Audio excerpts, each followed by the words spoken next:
President Trump put Nigeria on notice that they must protect their population of Christians from the slaughter by jihadists. Would that mean military action in Africa? What is transpiring in Nigeria is truly horrific. Since 2009, more than 50,000 Christians have been murdered in Nigeria. This is the Fox News Rundown Evening Edition.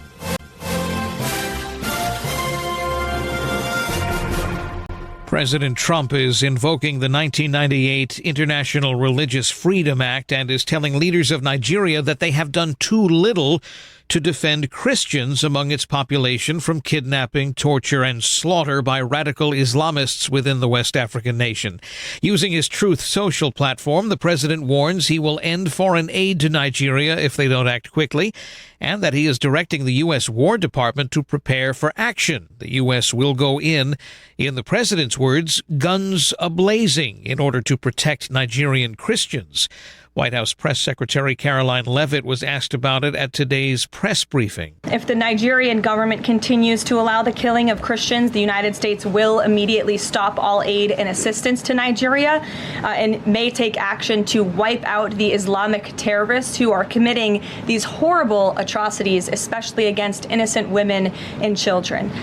And Mark Walker, the president's ambassador designate for international religious freedom, tells Fox News Digital tens of thousands of Christians in Nigeria have been killed by Islamists, like groups such as Boko Haram, once notorious in U.S. headlines and hashtags for its kidnapping of Christian teenage girls. U.S. Senator from Texas Ted Cruz has been a longtime proponent of the U.S. using its economic might to force Nigeria's leaders to act in defense of its Christian citizens. We discuss it at length, but we first asked the senator to reflect on the life of former Vice President Dick Cheney, whose death was announced just this morning. Well, Vice President Cheney was an extraordinary public servant. He devoted most of his life to public service. At just age 34, he became the chief of staff to President Gerald Ford. He served as the Secretary of Defense under President George Herbert Walker Bush, did an extraordinary job. And, of course, he was vice president under George W. Bush. He was a man of incredible personal discipline and perseverance. He was vice president when September 11th occurred. And he devoted his tenure as vice president to winning the global war on terror, to defeating al-Qaeda, to defeating the radical Islamic terrorists who killed 3,000 people on that September day. And he was extraordinarily effective at going after the bad guys and keeping America safe.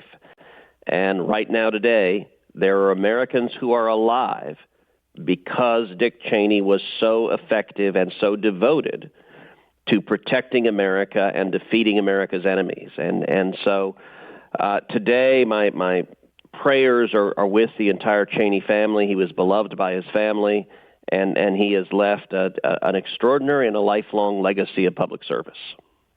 Thank you for that. And now I'd like to begin with our planned topic of the situation in Nigeria. You know, I don't think I know too many people who would say, oh, I'm surprised to hear that Christians are being targeted for mass slaughter in parts of Africa, Nigeria being one of these prime areas.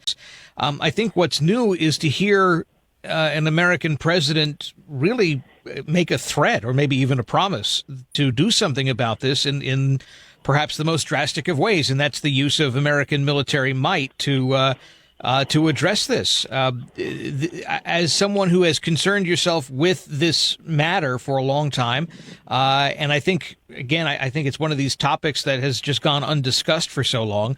I'd like to know how you feel about that. I mean, we could potentially do some kind of military strike in Nigeria to protect this very vulnerable group of people who have been targeted for so long.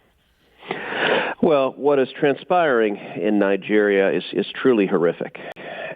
Since 2009, more than 50,000 Christians have been murdered in Nigeria. More than 20,000 Christian churches and schools have been burned to the ground or otherwise destroyed.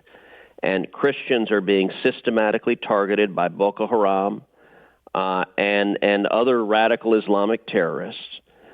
Many of us remember back in 2014 when Boko Haram kidnapped more than 270 mostly Christian schoolgirls and held them in horrific conditions. This has been ongoing for a long time now, and I have been focused on combating Boko Haram and radical Islamic terrorists since the first days I arrived in the Senate. In the first Trump term, President Trump designated Nigeria as a country of particular concern. That was the right thing to do.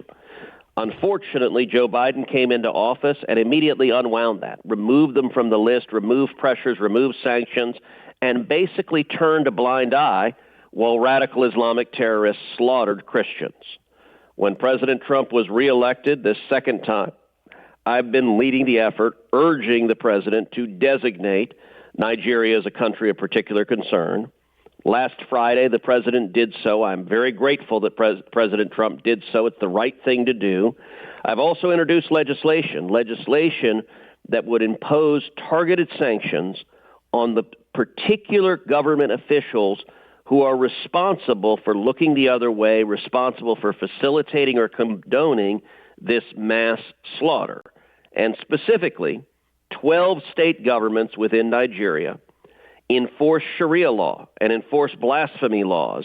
And the federal government also criminalizes blasphemy nationwide. These laws are used to persecute Christians, and these government officials are complicit in the mass murder. So I'm urging the White House and the administration to use our sanctioning tools to target and to incentivize these government officials to stop the mass murder that is occurring in Nigeria. How effective do you think those sanctions would be? The president used them, I believe, during his first term. Is there a way to compare them between now and then?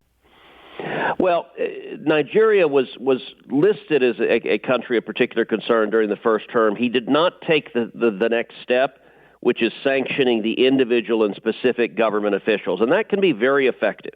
And so I think it did not succeed in the first term, so I think we need to go further. And I think the natural next step to do is use targeted sanctions to put exquisite incentives on the particular government officials to change their policies, to stop providing the government imprimatur of either neglect or even worse, acquiescence and encouragement that we've seen for far too long. We are speaking with U.S. Senator Ted Cruz of Texas, discussing the plan from President Trump to force Nigeria to protect its citizens who are Christian from Islamist terrorists.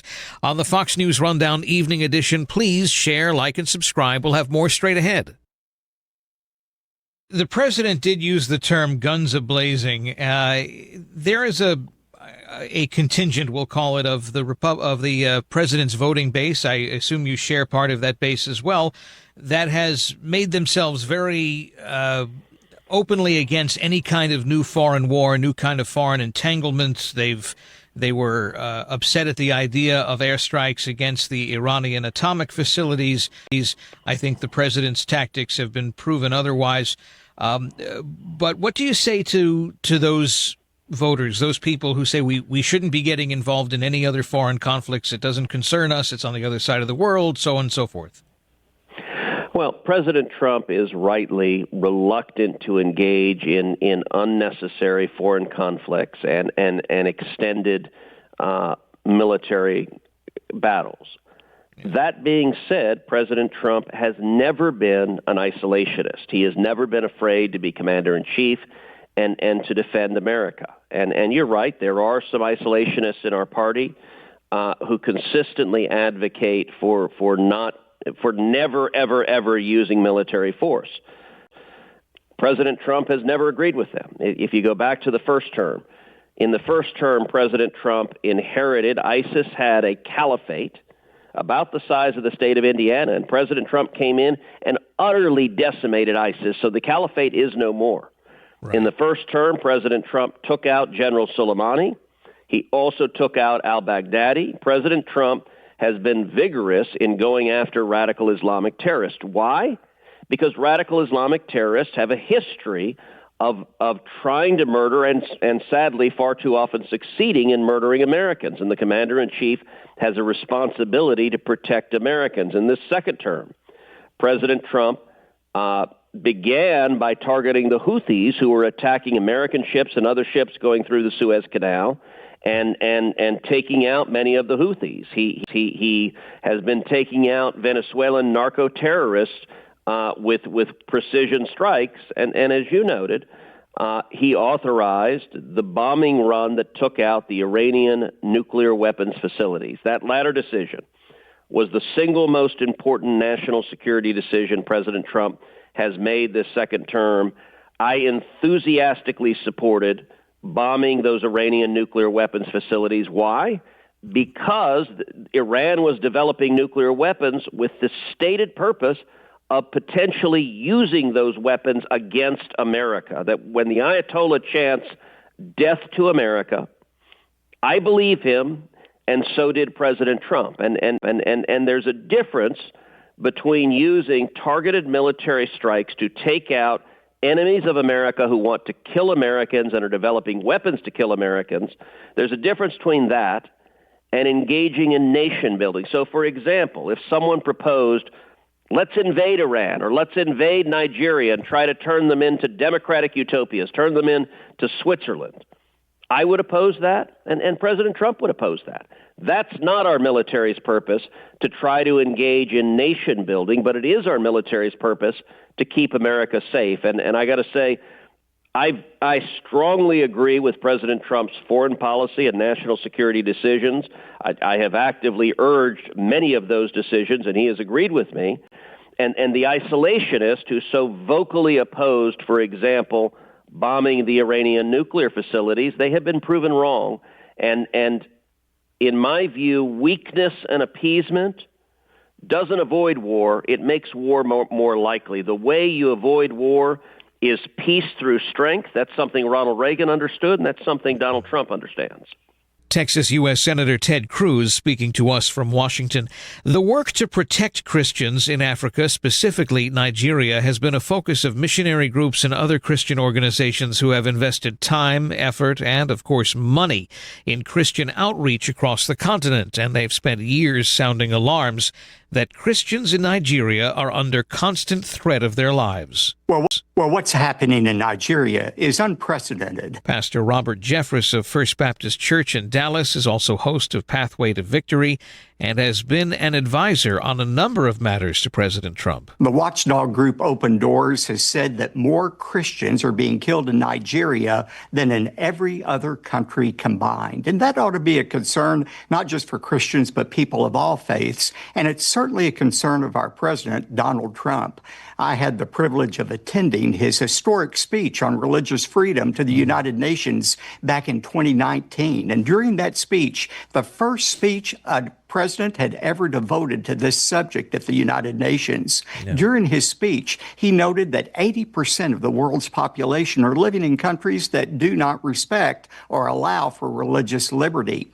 And he vowed at that time that the United States would be a spokesman and that we would do things to protect people's religious liberty regardless of their nationality or their faith. And I think he's following through on that promise. You know, it's never safe to bet against Donald Trump. Some people think he's bluffing in this threat to Nigeria, and I just remind people there were some Iranians that thought he was bluffing about obliterating their nuclear stockpile, and they made the wrong bet. So I would take the president very seriously in his threat, in his vow to protect religious liberty. Why do you think the world has pretty much ignored this plight of Christians in Africa, Nigeria specifically, but it does happen elsewhere in Africa? It like I said earlier, it goes wildly underreported. Well, I think it's especially easy for us on this continent, separated by an ocean, to think that it just doesn't relate to us. And the United States has made that mistake before of non-involvement.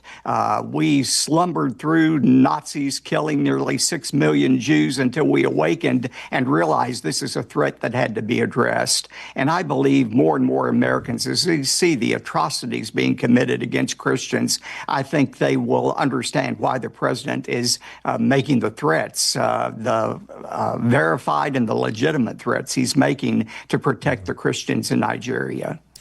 What has the Christian community around the world done to try to alleviate this? Obviously, there may not have been as much success as having someone as President Trump come in and say, "Hey, we're going to come in guns a-blazing," which were his words. But this has been an effort by, I think, the worldwide Christian community to either draw attention to it and also to get it to stop, to do what they can. This has been an ongoing effort, hasn't it? It has been, and I think we've, again, had a false sense of security. We haven't talked much about radical Islam much lately, but I think this reawakens us to the very real danger radical Islam is to the world.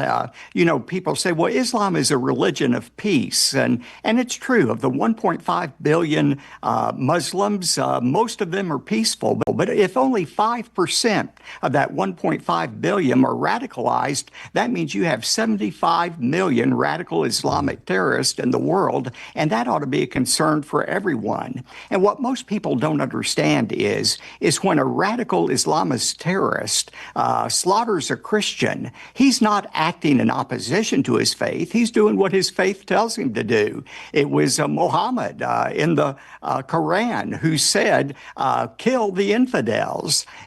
When a Christian does something that is violent and claims his faith led him to do it, he's acting in opposition to his faith. Jesus said, love your enemies. Muhammad said, kill your enemies. And that's why radical Islam is such a pertinent and a consistent threat to Christians and all religions today. Can you talk about Christian efforts in Africa? Like we noted earlier, Christianity has spread very quickly, and it's become incredibly, if the term is popular, in Africa. This is not by happenstance. This has been an actual effort among Christian groups here in the United States or the Catholic Church, for that matter, to reach these individuals across the continent.